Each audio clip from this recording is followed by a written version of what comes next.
Next తో IT job పక్కా 5 lakhs challenge program లో చేరండి. కేవలం 100 రోజుల్లో జాబ్ తెచ్చుకోండి.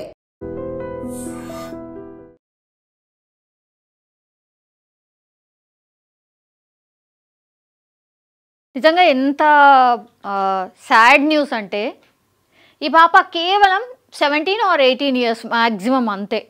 ఆమెకు చెల్లి ఉంది, ఫాదర్ లేడు, తర్వాత మదర్ ఒకటి, అంటే సింగిల్ పేరెంటింగ్. మొన్న రీసెంట్లీయే వాళ్ళ నాన్న చనిపోయిండు. అది మరి యాక్సిడెంటల్లీ చనిపోయిండా, సూసైడ్ చేసుకున్నాడా అని అంటే సూసైడ్ చేసుకున్నాడు.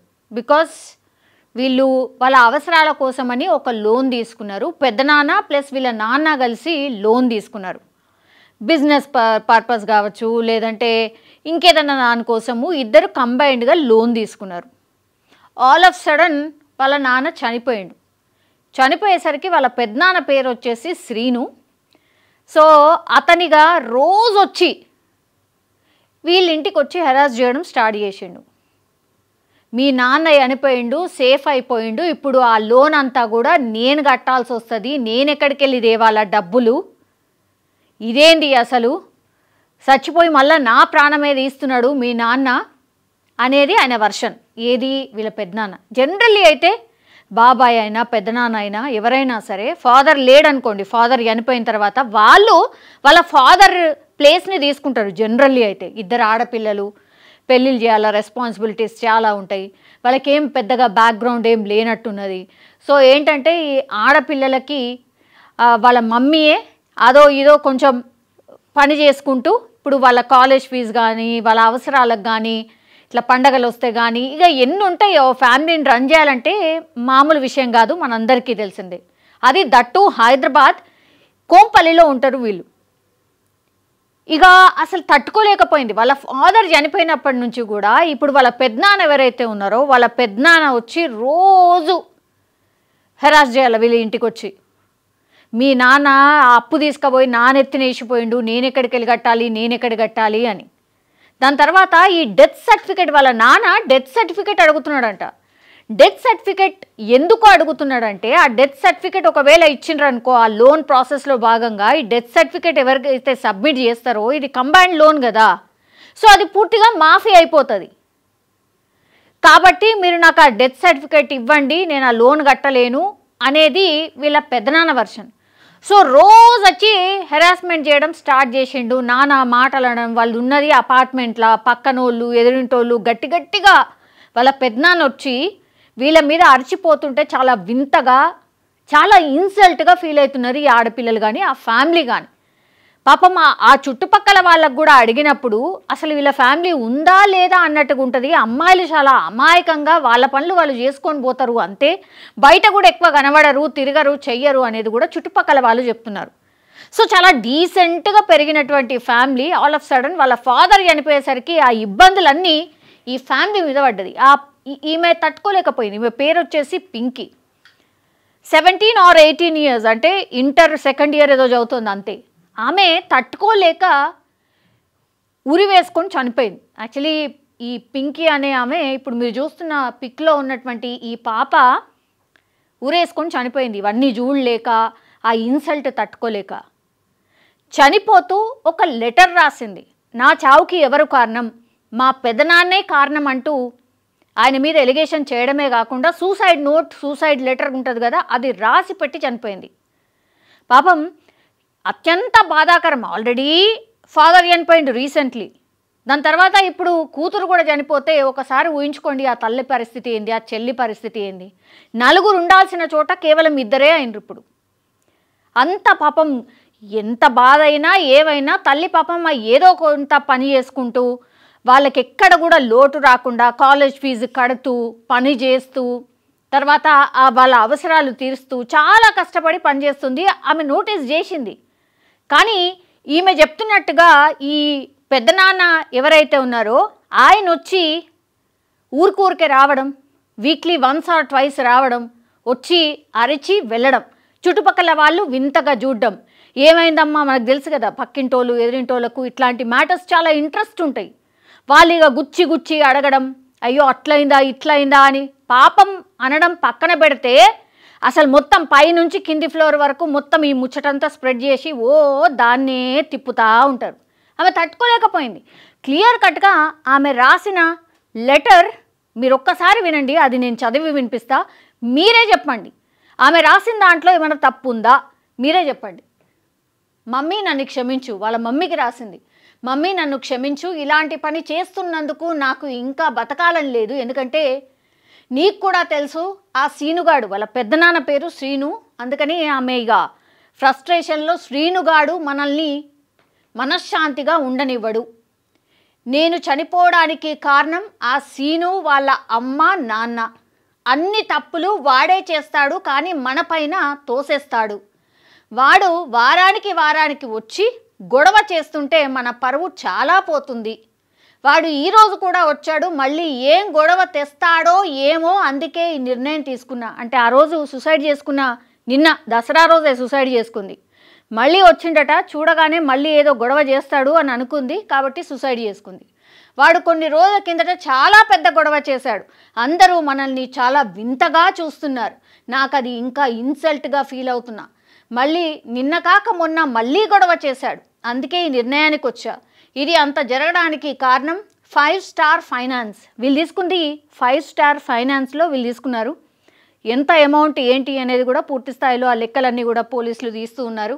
ఈ ఫైనాన్స్ వల్ల మా డాడీ చనిపోయాడు, ఇప్పుడు నేను కూడా చనిపోతున్నా. ఈ ఫైనాన్స్ వాళ్ళ మనల్ని చాలా ఇబ్బందులకు దారి తీస్తున్నారు. మా డాడీ ఉన్నప్పుడు ఈ ఫైనాన్స్ విషయం మాకు చెప్పలేదు. మా డాడీ మరణించిన తర్వాత మా మమ్మీని కట్టమంటున్నారు. ఈ ఫైనాన్స్ అగైన్, ఈ ఫైనాన్స్కి సంబంధించిన వాళ్ళు ఎట్లుంటారంటే వడ్డీ, చక్రవడ్డీ ఇట్లుంటుంది.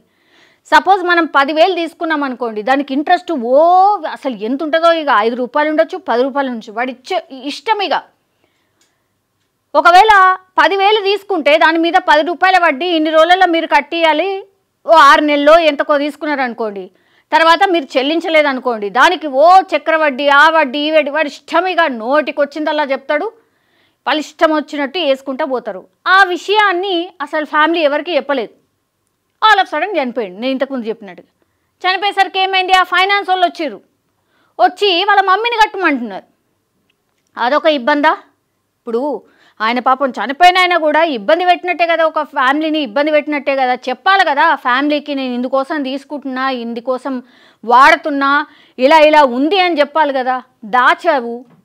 ఇప్పుడు ఆల్ ఆఫ్ సడన్ నువ్వు లేకుండా పోయినావు. ఇప్పుడు ఆ ఫ్యామిలీ చూడు ఎంత ఆగం అయిపోయింది. మీ ఫ్యామిలీయే కదా, ఎంత ఆగం చేసినావు నువ్వు అర్థం చేసుకో. సో ఆ తర్వాత ఏమైంది, మా డాడీ ఉన్నప్పుడు ఈ ఫైనాన్స్ విషయం నాకు చెప్పలేదు. మా డాడీ మరణించిన తర్వాత మా మమ్మీని కట్టమంటున్నారు అమౌంట్ని. ఈ రోజుల్లో ఒక మగవాడి సంపాదనే సరిపోవడం లేదు. ఇంకా మా మమ్మీ ఒక్కటే ఇంకా ఎన్ని చూసుకుంటుంది. మా కాలేజ్ ఫీ, ఇంటి సరుకులు, పండుగలకు బట్టలు, ఇవన్నీ మా మమ్మీయే చూసుకుంటుంది. కానీ ఆ సీను మా డాడీ వాళ్ళ అన్న, అమ్మ, నాన్న, మా డాడీ డెత్ సర్టిఫికేట్స్ అడుగుతున్నారు. ఈ సర్టిఫికేట్స్ ఇస్తేనే ఇంట్లో ఉండండి, లేకపోతే వెళ్ళిపోండి అంటున్నారట. డెత్ సర్టిఫికేట్ ఇవ్వండి. నేను ఇంతకుముందు చెప్పినట్టుగా లోన్ క్లియర్ చేయాలి అనుకోండి, సపోజ్ ఆ లోన్ క్లియర్ చేయని పక్షంలో ఎవరైనా అందులో నుంచి తీసుకున్న వాళ్ళు ఎవరైనా చనిపోయినారు అనుకో, ఆ సర్టిఫికేట్ సబ్మిట్ చేస్తే ఇక లోన్ కట్టాల్సిన అవసరం లేదు, ఇక అన్నీ మాఫీ అవుతాయి. అందుకని ఆ సర్టిఫికేట్ అడుగుతున్నాడు. అయితే ఈ పింకీ ఆవేదన ఏంటి అని అంటే, చాలా టైమ్స్ వాళ్ళ పెద్దనాన్న అంటుండేవాడట, మీ నాన్నని చంపేస్తే ఓ పని అయిపోతుంది, ఇక లోన్ కట్టాల్సిన అవసరం లేదు అని చాలా టైమ్స్ అన్నాడు అనేది పింకీ వాదన. యాక్చువల్లీ ఆ లెటర్లో కూడా అదే కోట్ చేసింది. ఆ సర్టిఫికేట్స్ ఇస్తే వాళ్ళు తీసుకున్న లోన్ మొత్తం రద్దవుతుంది, అంటే మా డాడీ చనిపోతే వాళ్ళ లోన్ మొత్తం అయిపోతుంది. మా డాడీని చంపింది వాళ్ళ అన్ననే. ఆ సీను ఈ మాట అనడం మేమందరం విన్నాం. నా తమ్ముడినే చంపిన మీరు ఎంత అంటున్నాడు అంటే, ఇప్పుడు ఆమె ఎలిగేషన్ ఏంటంటే మా డాడీని చంపింది మా పెద్దనాన్ననే. డైరెక్ట్ చాలా టైమ్స్ మా ముంగట్నే అన్నాడు, ఖచ్చితంగా మా డాడీని చంపింది అతనే, ఈ లోన్ మాఫీ అవుతుంది కాబట్టే మా డాడీని చంపిండు చాలా టైమ్స్ అన్నాడు కూడా. అసలు మీ డాడీనే నేను చంపినా, మీరెంత లెక్క అంటే మిమ్మల్ని కూడా చంపుతా అనే టైప్లో చాలా టైమ్స్ మాట్లాడిండు అనేది కూడా ఆమె సూసైడ్ నోట్లో రాసింది. సీను ఈ మాట అనడం మేమందరం కూడా విన్నాం. నా తమ్ముడినే చంపా మీరెంత అన్నాడు. ఈ మాట అయితే ఖచ్చితంగా అన్నాడు. వాడికి శిక్ష ఖచ్చితంగా పడాలి. సారీ మమ్మీ ఇట్లు నీ పింకీ. సో ఈ లెటర్ని ఆధారం చేసుకొని యాక్చువల్లీ ఆమె సూసైడ్ ఎందుకు చేసుకుంది ఏంటి అనేది కూడా వేరే కోణంలో యాక్చువల్లీ ఆలోచించడం స్టార్ట్ చేసారు. అంటే ఆడపిల్లలు కదా, కొంచెం టీనేజ్ కదా, వేరే వేరే దాంట్లో ఏమన్నా ఉందా అనేసి సర్చ్ చేయడం స్టార్ట్ చేశారు పోలీసులు. యాక్చువల్లీ ఆ యాంగిల్లోనే తీసుకున్నారు. కానీ ఈమె లెటర్ దొరికిన తర్వాత ఇప్పుడు సీను వాళ్ళ పెద్దనాన్న మీద కేసు నమోదైంది. కేసు ఫైల్ చేసింది వాళ్ళ మమ్మీనే. తర్వాత ఇప్పుడు రిమాండ్కి తీసుకున్నారు సీనుని, వీళ్ళ పెద్దనాన్నని తీసుకొని ఈ యాంగిల్లో అడగడం స్టార్ట్ చేస్తున్నారు. ఇప్పుడు సూసైడ్ నోట్లో రాసినట్టుగా చనిపోయే ముందు ఎవరు అబద్ధమైతే రాయరు కదా అనేది ఉంటుంది కొంత. సో ఇప్పుడు ఈ లెటర్ దొరికిన తర్వాత కేసు అంతా కూడా మలుపు తిరిగింది అనుకోవచ్చు. సో కంప్లీట్గా వాళ్ళ పెద్దనాన్నను రిమాండ్కి తీసుకొని నిజంగా చంపావా, వాళ్ళ నాన్నని చంపావు అనేది ఈ లెటర్లో రాసింది కాబట్టి నిజంగానే చంపావా, వీళ్ళని బెదిరించావా, రోజు వచ్చి గొడవ చేసేవాడివా, ఎంత తీసుకున్నారు లోను, ఈ డబ్బుల కోసమే ఇదంతా జరిగిందా, నిజంగా నువ్వు మర్డర్ చేశావా, వాళ్ళ నాన్న ఎలా చనిపోయాడు, ఇదంతా కూడా ఇప్పుడు క్వశ్చనింగ్ స్టార్ట్ చేశారు వాళ్ళ పెద్దనాన్న మీద.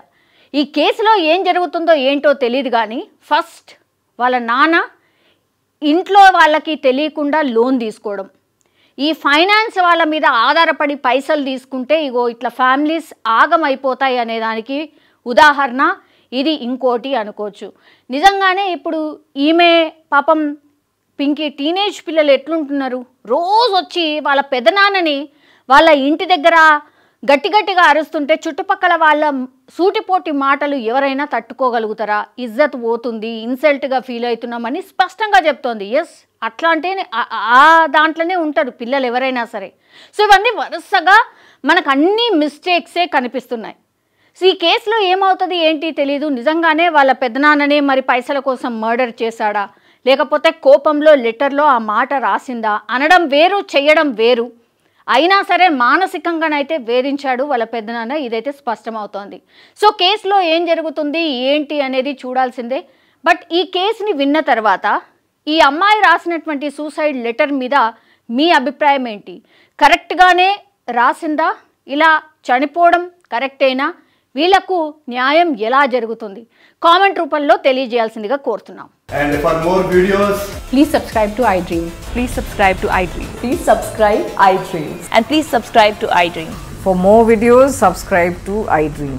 please like, share and subscribe to the channel. Congratulations, iDream.